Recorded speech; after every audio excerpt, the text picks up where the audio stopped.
Partisans de l'info libre, bonjour. Cela fait des années que l'actualité est très chargée, mais là nous sommes en train d'atteindre un paroxysme. Les événements s'enchaînent à une telle vitesse que l'on a du mal à suivre, mais cette fois, il se pourrait que l'on ait un fil conducteur.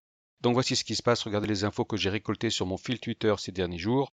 Il y aurait un déploiement de l'armée dans plusieurs villes américaines. En France, nous avons eu un séisme particulièrement puissant. Une cyberattaque a été annoncée. Les ovnis refont surface. Il s'agit bien entendu d'une diversion. Il est également question de confinement climatique, et cela juste après les incendies qui ont enfumé la ville de New York.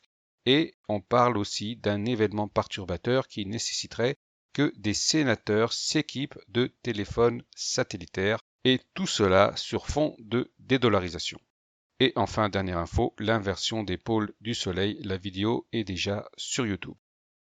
Donc les événements s'enchaînent et on nage un peu dans l'inconnu, mais il se pourrait néanmoins que cette inversion des pôles du Soleil puisse constituer le fil conducteur de certains événements de l'actualité, tels que le déploiement de l'armée, le séisme en France et même les séismes qui ont dévasté la Turquie au mois de février, pas loin de 200 000 morts quand même. Alors l'inversion des pôles du Soleil, c'est quoi?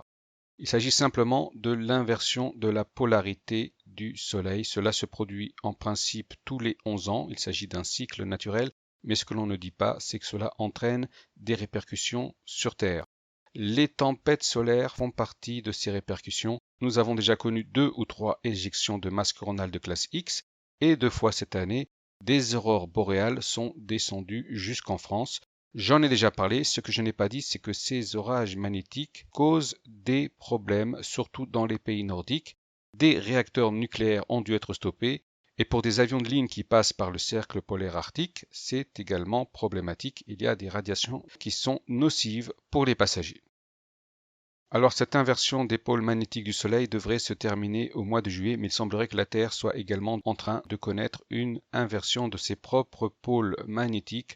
La dernière fois que c'est arrivé, c'était il y a 780 000 ans, et en plus de ça, il semblerait même que l'axe de rotation, c'est-à-dire les pôles physiques, soit également en train de se déplacer. Je n'ai pas complètement vérifié cette info, mais c'est ce que racontent certaines personnes assez crédibles dans ce domaine. Le déplacement des pôles magnétiques est déjà une chose assez grave, mais si l'axe de rotation de la Terre est en train de changer au-delà des limites normales, eh bien c'est un problème beaucoup plus grave.